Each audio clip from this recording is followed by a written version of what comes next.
and welcome back to ADHD-Friendly Weekly News for Gamers in our third week now, which is really cool. Let's get on with it. At the beginning of the week, a new Elden Ring DLC entry appeared on the Elden Ring Steam page, leading fans to believe Shadow of Erdtree will be announced imminently. And this comes very shortly after the leaked images of an Elden Ring and Thrustmaster controller that was set to release with the DLC launch, citing February 2024 in the placeholder images that I can't imagine were ever intended for public release. Until Dawn is getting a movie adaptation, and I swear to God, if they don't record multiple endings and release different versions in different countries, they'd be missing out there. This week we were treated to an Xbox Developer Direct where we learned that Avowed, upcoming fantasy action RPG being developed by Obsidian, will be launching in fall 2024. Senua's Saga Hellblade 2 will be releasing on May 21st and hitting Game Pass on day one. Visions of Mana, the first mainline entry in the series in over 15 years, is launching in the summer of this year on Xbox Series X and S and PC. Ara, History Untold is launching in fall 2024 and joining PC Game Pass on day one. And finally, the full title of the Indiana Jones game was revealed: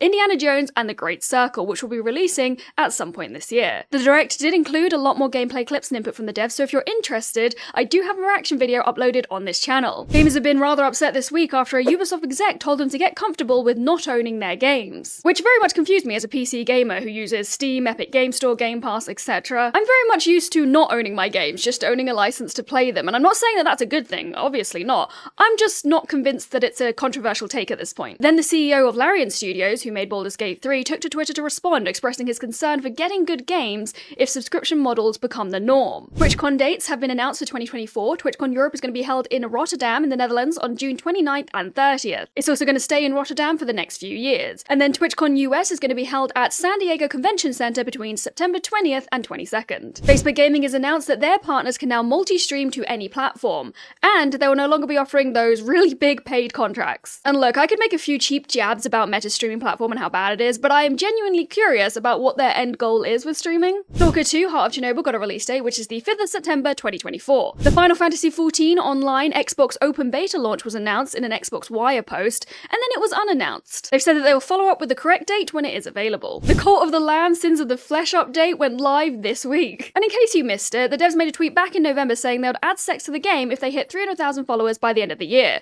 They gained over 100,000 followers in less than 72 hours, and now the DLC is here. Jennifer Coolidge is joining Jack Black, Jason Momoa, and Daniel Brooks in the cast of the live-action Minecraft movie, and I'm still not sure how it's going to be a live-action Minecraft movie. I'm so curious. The Tomb Raider Twitter account finally changed its profile picture after a decade, apparently, ahead of the launch of Tomb Raider 1, 2, and 3 Remastered on February 14th. The Skibidi Toilet video series is allegedly under investigation by Russian authorities because of its detrimental effect on children.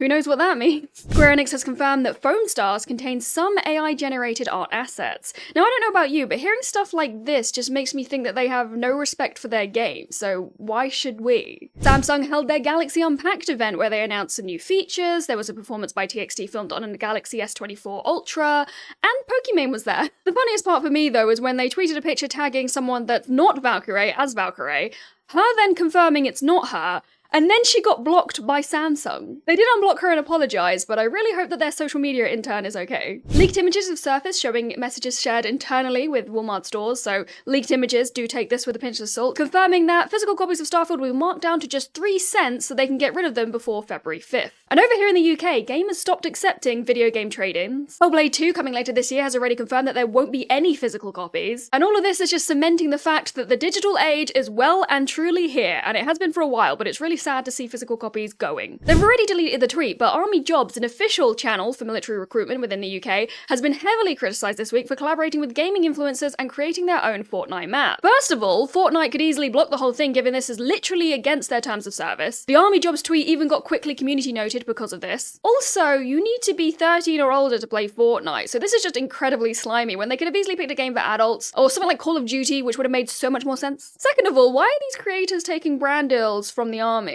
That's so irresponsible. This whole thing is just gross. Elgato have announced that they have an announcement scheduled for the 1st of February, and it's going to be something to do with their game capture cards. A streamer who previously went viral for putting a fork in a toaster did it again with 2 toasters, and defecated himself mid-air. I didn't even see it the first time. I swear, some streamers, they need to be stopped. Why would you injure yourself like that for clout? And finally, Palworld has been the talk of the town since it released on Friday. I played 11 hours of it that day. It also hit 1 million concurrent players on Steam yesterday, the second highest in the history of paid games on Steam. On release, the servers did struggle a little bit with co-op, and the Steam version is so much better than the Game Pass version for some reason. I actually ended up playing 5 or 6 hours on Game Pass and then just buying it on Steam because of the issues. I couldn't even name my player or my pals on the Game Pass version for some reason. I don't know if that was just me. It is really fun, absurd, and incredibly addictive, but I'm just really mad at Pokemon for not giving us a game like this. Okay, so that's everything that I wanted to cover in this video, and I'll see you in the next one next Sunday. Thanks for watching!